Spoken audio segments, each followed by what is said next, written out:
Pop quiz. A nurse is caring for a client who's been prescribed digoxin for heart failure.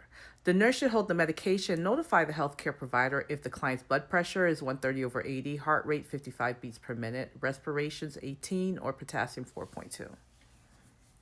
What do you think? And the correct answer is 2, heart rate 55 beats per minute. Let's talk about the other options first, then we'll come back to the correct option.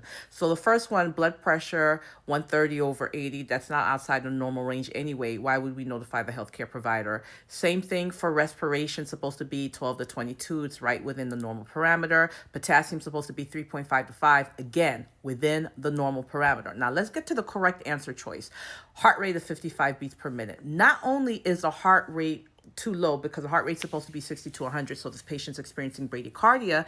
Not only that, whenever you get a test question and they mention a drug that either you're about to give or you just gave, your concern is going to be about that drug, not the diagnosis. Go back to the question. You notice how it says the patient's been prescribed digoxin for heart failure?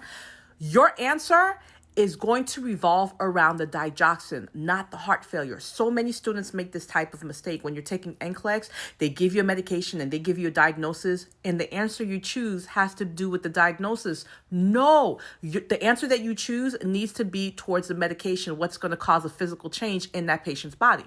In this case, we're talking about digoxin. Important things you have to know about digoxin, because NCLEX expects you to know, and a couple test questions come from this alone.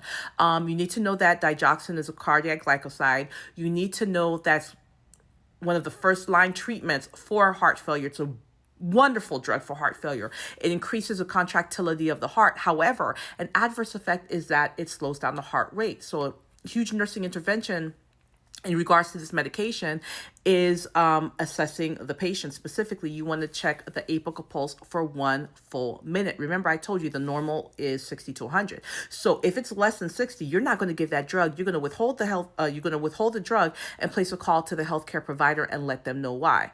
Very important. Don't say I didn't warn you.